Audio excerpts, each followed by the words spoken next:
Going on, guys? Stefan at S&E's Garage. Today we have a 2009 Hyundai Elantra in the shop for a timing belt replacement. So figured I'd take this opportunity to make a video and kind of walk you through it. So first and foremost, you're going to get the passenger wheel off, and at that point you can start taking the timing cover off. So there's 4 10mm bolts, 1, 2, 3, 4, and then this kind of just lifts up and out of the way. And we can see the timing belt now. So our next step is going to be to get the engine into top dead center. Now there's 2 top dead centers. You can either be 180 out, or you can be, top dead center on a compression stroke of the number 1 cylinder. So to get there, we're gonna want this little dot here to line up with that red mark on the head. And there's also a timing mark down at the crank on the bottom that I'm gonna show you once I get it to top dead center. So let me put the phone down, get it to top dead center, and we'll go from there. So I went ahead and removed these 2 shields. This is the shield for the crank pulley, basically, and then this is the shield that kind of shields the oil pan. All right, we got her set on top dead center.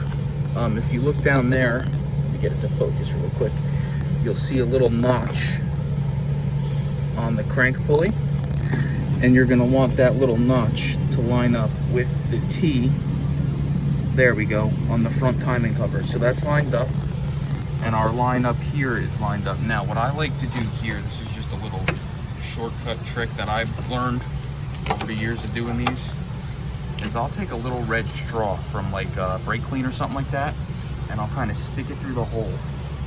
And when I stick it through the hole, it should hit this, the notch, and it does. So I know I'm in top dead center now. So at this point, I can go ahead and start taking my accessory belts off. We have to get the alternator belt off, the air conditioning belt, and on this particular car, the water pump is not driven by the timing belt, it's driven by the accessory belt. So it's not really paramount to replace that when you do a timing belt, because you can replace it without redoing the whole timing belt job. So we're gonna go ahead and get these belts off. I'm gonna start with the alternator belt. So there's 2 12mm bolts that I have to loosen. There's one down there. It's a pivot bolt. And then there's one up here, which is for the tensioner, which is that bolt right there. And then I can loosen the tensioner, get the tension off the belt, and take it off. But before I take my tension off the belt, I'm gonna wanna break these 4 10mm bolts loose that hold the pulley onto the water pump. Because once the belt's off and there's nothing holding it, it's gonna be real hard to break them loose. So let's go ahead and start doing that. Okay, so we're gonna loosen up. And now we're gonna kind of push the alternator forward. And that should give us enough slack to pull our alternator belt off. So I went ahead and removed the alternator and water pump belt like we were talking about. Now I have to get the AC belt off for the air conditioning compressor. So you're gonna loosen that jam nut right there. That's a 14. And then you have a 12 right here. You're gonna loosen that, and it's gonna take the tension off that belt, which is not in very good shape. So let's go ahead and do that, and we'll start back up. All right. So we got our air conditioning belt off. We've got our alternator belt off. And now we're gonna go ahead and work on this pulley that I had you break loose before. So you're just gonna take your 10mm and you're gonna kind of spin it like that. If it's loose, it should come right out. And you're just gonna start pulling bolts out. So I'm gonna do that 4 times for the 4 bolts, get the pulley out of the way, and we'll pick up from there. So you went ahead and got that water pump pulley off. It comes off in 2 pieces. This part sits behind this, and if you look, it's notched. So there's only one way to put it back on, so you're not gonna have a hard time. So our next step now is to get that lower timing cover off, and to start with that, we need to remove our crank pulley. That is a 22mm bolt, and I'm just gonna go ahead and use an impact because it's easy, and it'll zip it right off.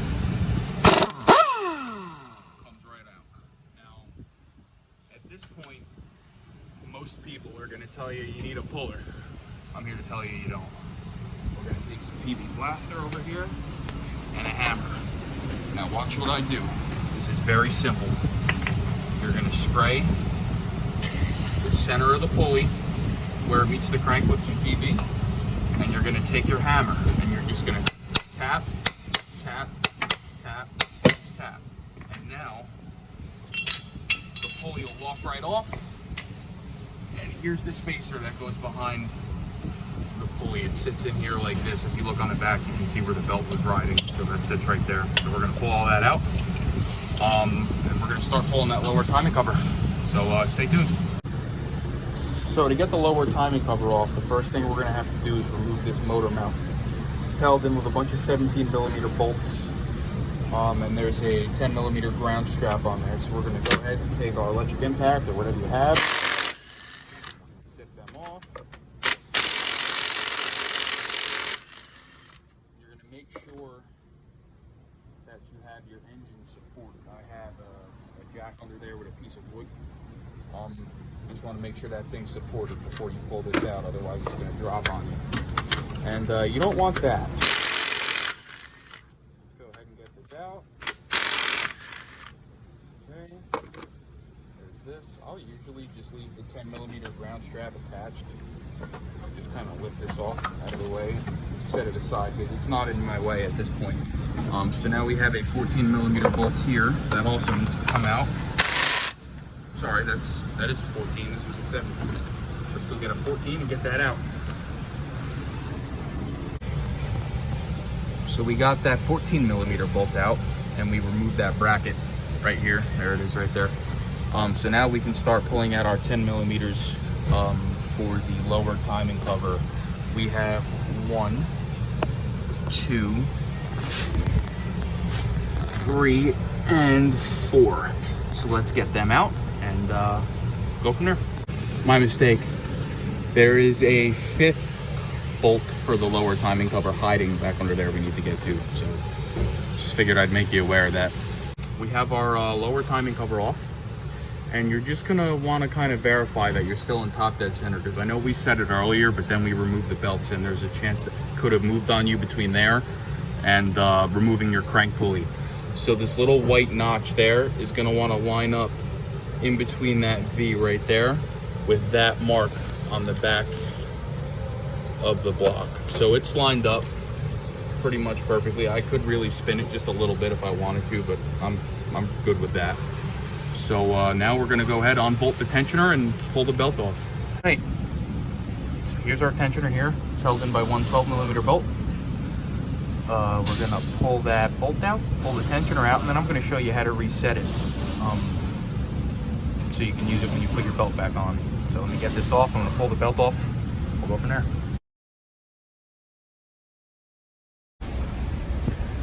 All right, we got our tensioner off. Now to reset the tensioner, you're gonna have this arrow here. When we set the tension, we're gonna want to set it with the arrow pointing right in that little spot. But for right now, we're going to press that all the way over, and we're going to put a grenade pin or whatever you got. This is from another tensioner job I did, but you're just going to kind of set it in there. That way, once you bolt it back on, you pull the pin, and then you put an Allen key in this spot right here. And if you look, there's an arrow. You only spin it in that direction, and we're going to spin that until this arrow is in between here on the block. So we'll get to that when I get the new belt on the car. I just got the old belt off, so I'm going to set the new belt on, and I'm going to show you how to do that in just a second. Alright guys, we got the new timing belt on. When you put the belt on, you're going to want to face the arrows in the direction that the engine spins. On this particular belt, you're just going to put it on so that you can read the writing. When you put the belt on, you're going to want all of your slack on this side and your tension on this side. So this side's tight, this side's loose. This way, when you set your tension, your timing marks aren't going to be off. So if you use my little straw method, like I showed you, and we poked it in through there, you would see that this timing mark back there is on. See the red through there. And then the timing mark down here is also on. So now we're good to go ahead and install that tensioner. All right, so we got our tensioner in. This bolt is not tight. You don't want to tighten this. You're just going to want to leave it finger tight for right now because we're going to set the tension. So the first thing you're going to do is pull this grenade pin, and you're going to see the tensioner is going to kind of want to move. It moves forward. And if you look, just pay attention to the way that I have that set up. And what we're going to do now is set the tensioner the way that I showed you. So let me go get my Allen key and we're going to set the tensioner.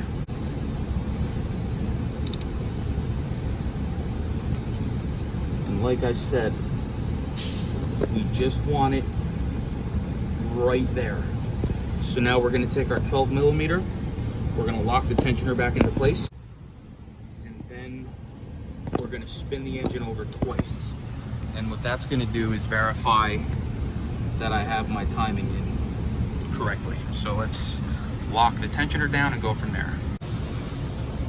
All right, we are ready to make our 2 revolutions to verify our belt is in correctly. So I'm just threading the crank bolt in now without the pulley.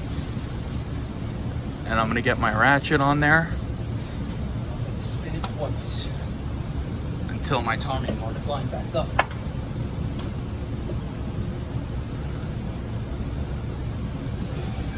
You could pull the spark plugs, make it spin over a little bit easier, but it's not necessary. You're just going to be fighting compression a little bit, which doesn't really bother me.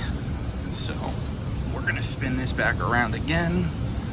We're coming back up the top dead center. And that should be right about there. So we're going to look up here. We're going to make sure that timing mark is still in, which it appears to be. Take my little red straw, we'll do our little trick I showed you. Stick that right there.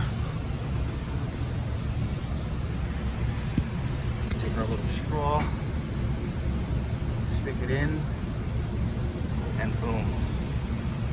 We are money. So that's in. Now our timing mark down here is also in. So we are set. This up. I'll show you the timing mark.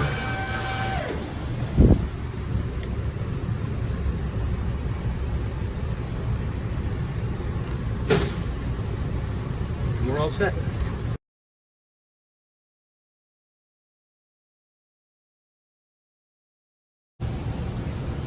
All right, guys, we got our new timing belt in. We got the tensioner set. We rotated the engine twice to make sure that our timing marks are in, which they are. So now basically we're going to install everything in the reverse order that we removed it.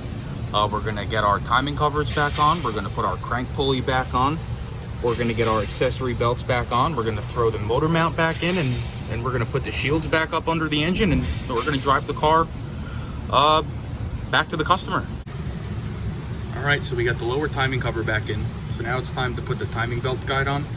And like I said, this is only going to go on one way. So you're just going to kind of look at it and you'll see the imprint from the old belt. The easy way to do it is the part that sticks out goes in. So we're going to line that up with the keyway. We're going to put that on. We're going to get our crankshaft pulley. And we're going to slide that on. Again, you're going to line it up with the keyway. So you'll kind of feel it slide in. So there's that with the keyway. And we're going to put our bolts in. So always start this by hand. The last thing you want to do is cross-thread the crank bolt. That would not be a fun time. Take our impact gun and just zap it back on. You don't got to kill it. Just nice and tight. So now we're going to go ahead and put that upper timing cover back on.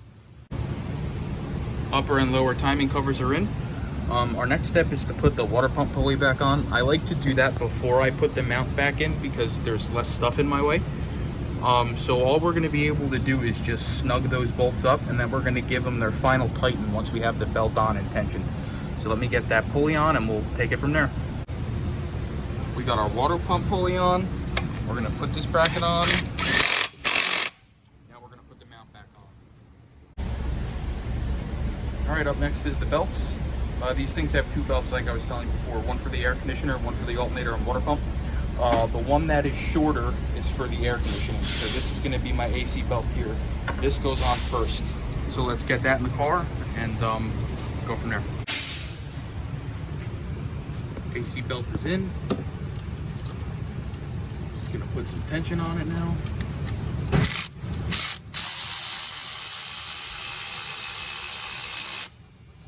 Just gonna kind of stop, give it a wiggle, see how it feels. It's right about where I want it, so we're gonna tighten our lock nut on the pulley on the front, and we're gonna move over to the alternator belt. Do the same thing up here with my electric ratchet. Start putting tension on the belt. We'll hear it kind of start to struggle a little bit. That's how we'll know it's pretty much tight. So now I'm gonna do the same thing. I'm gonna come over here. I'm gonna kind of pull on the belt. You don't want it to flex too much, and you still want to be able to twist it. So that's right about, again, where I'm gonna want it. So now we tighten up our lock nuts on the alternator, our pivot bolts. We got one there, it's a 12, and then the one up top, and we're good to go. A very important step, because sometimes even I'll forget to do this and I'll hear it start making noise. We're going to give our water pump pulley its final torque down, because if you remember, we couldn't tighten it before all the way because there was no belt on.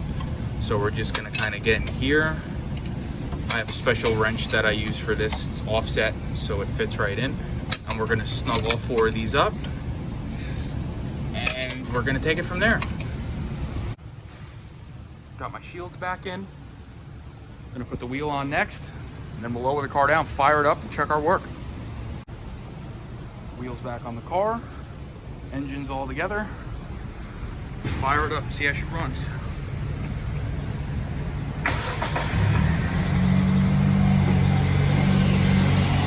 And there you have it. Timing belt replacement on an 08 Elantra. It's pretty straightforward. Just make sure your timing marks are all lined up and you're not going to have a problem. Hope you enjoyed the video. Like, share, subscribe, and we'll see you on the next one.